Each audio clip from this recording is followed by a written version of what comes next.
নমস্কার বন্ধুগণ, নিহারিকা store blog চ্যানেলে সকলকে জানাই স্বাগত। আমরা অনেক দিন ধরেই অপেক্ষা করেছিলাম কবে রানাঘাট, কৃষ্ণনগর, বহরমপুরের ওপর দিয়ে নসিপুর ব্রিজ হয়ে উত্তরবঙ্গের ট্রেন ছুটবে। বন্ধুগণ, দীর্ঘ প্রতীক্ষার অবসান খুব শীঘ্রই হতে চলেছে। একটা অফিসিয়াল নোটিফিকেশন বাইর হয়েছে, সেখানে কি বলা হয়েছে সমস্তটাই থাকছে আজকের এই ভিডিওতে। সকলের কাছেই এই খবরটা দারুণ আনন্দের এবং অনেক প্রত্যাশিত। আর দেরি না করে মূল ভিডিওটা শুরু করা যাক। ভাগীরথী নদীর ওপর নসিপুর ব্রিজ হয়ে উত্তরবঙ্গের ট্রেন ছুটবে বহরমপুর, কৃষ্ণনগর, রানাঘাট এই সমস্ত স্টেশনের ওপর দিয়ে। নদিয়াবাসীর কাছে এটা সত্যিই দারুণ আনন্দের খবর। এটা কিন্তু সাপ্তাহিক ট্রেন। জলপাইগুড়ি রোড স্টেশন থেকে 14 জুন বৈকাল 4টের সময় ছেড়ে আসবে এবং ভোর 4:10 শিয়ালদা পৌঁছাবে। এরপর থেকে চালু হয়ে যাচ্ছে এই ট্রেন। এবার নোটিফিকেশনে কি বলা হয়েছে সেটা এক নজর দেখে নেওয়া যাক। এই নোটিফিকেশনটা বাইর হয়েছে 10 জুন 2025। সাবজেক্টে বলা হয়েছে নতুন ট্রেন চলাচল শুরু হবে জলপাইগুড়ি রোড থেকে শিয়ালদা স্টেশন পর্যন্ত। নোটিফিকেশনে ট্রেন নম্বর 03116, ট্রেন নেম হচ্ছে জলপাইগুড়ি শিয়ালদা ইনঅগুরাল স্পেশাল।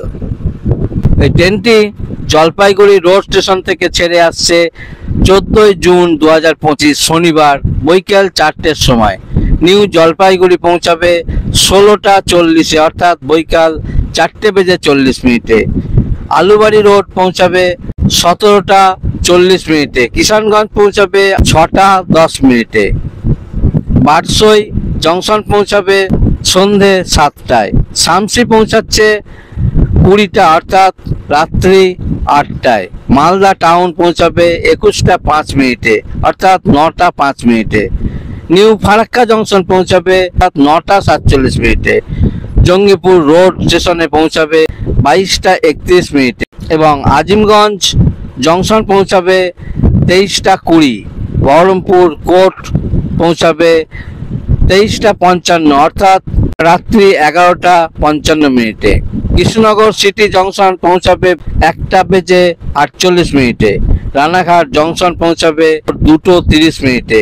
নৈহাটি জংশন পৌঁছাবে 3:10 এবং শিয়ালদায় পৌঁছাবে ভোর 4:15। সকলের কাছে এটা দারুণ খুশির খবর।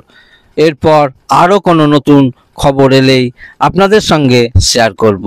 আর শিয়ালদা থেকে কবে ছেড়ে আসবে এই নতুন ট্রেনটি সেই ভিডিও আপনাদের সামনে নিয়ে আসব। সকলে ভালো থাকবেন, সুস্থ থাকবেন। দেখা হবে নেক্সট ভিডিওতে।